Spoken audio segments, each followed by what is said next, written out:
Did you know that about 1 in 5 school-aged children between the ages of 6 to 19 are obese?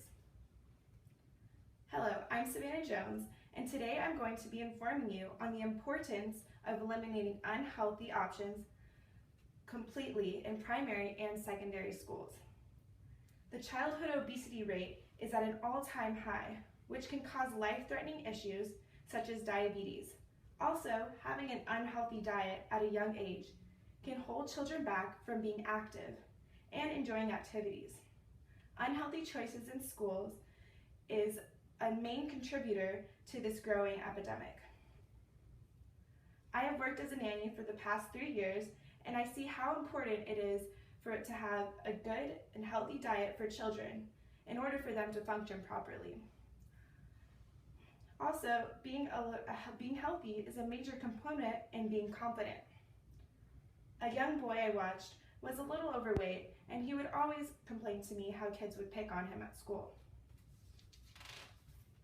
Let's get started. My first main point is how the childhood obesity rate is at an all-time high.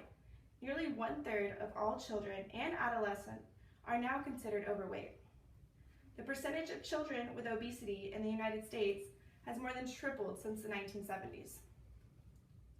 When you look around, you're probably used to seeing what just looks like a chubby little kid. Some may even consider a little extra meat cute. But for second grader Nicholas Reeves, who is 8 years old and 117 pounds, this extra chub is causing very many life-threatening issues. His mom, Angel Reeves, says he's just hungry all the time. Reeves said Nick is a very active child who loves to play basketball, but his weight has already impaired his health. Nick had to have his tonsils removed because the thickness of his neck was causing sleep apnea. Nicholas weighs more than his 13-year-old brother, and he's teased by him. Set aside the teasing, the stakes for obese children is just as high for obese grown-ups. Being overweight during childhood decreases lifespan.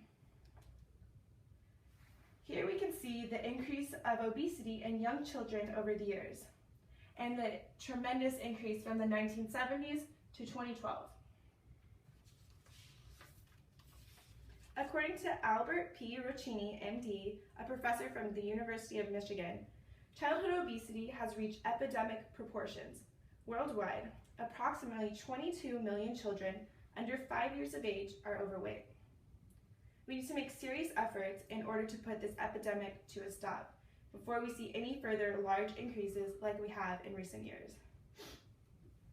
Now that I have told you about the tremendous increase in childhood obesity in recent years, I'm going to be discussing how unhealthy options in schools are contributing to many social issues as well as life-threatening diseases such as diabetes.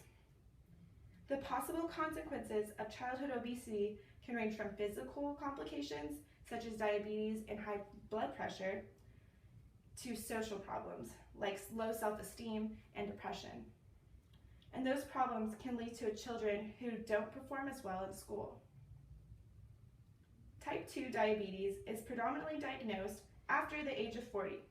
However, it is now being found in all age ranges, including children and adolescents. You may ask, what is the sudden cause for cases of diabetes popping up in young children? Well, a huge factor is an unhealthy diet.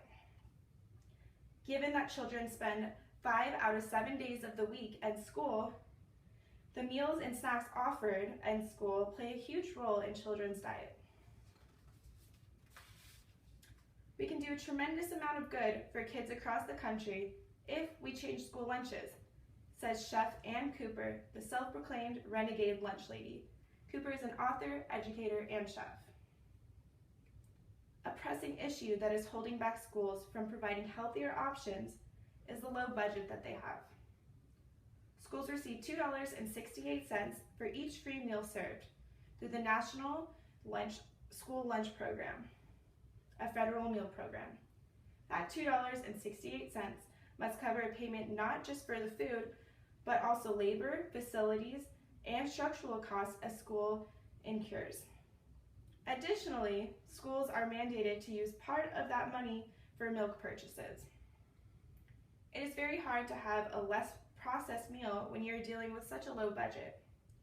Processed foods that are high in fat, sugar, and salt are prevalent in schools' lunches, and experts say that these lunches contribute a great deal to the growing childhood obesity epidemic, as well as childhood diabetes. In addition to this, let's take a look at the final reason for eliminating unhealthy options in school, which is that having an unhealthy diet at a young age can hold children back from being active and enjoying normal activities. Participating in team sports as well as staying active is a very vital part of a young child's life.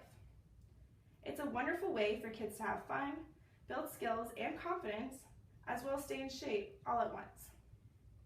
A great issue that children who need this activity most, which are overweight and obese children, is that they're not able to participate due to their size.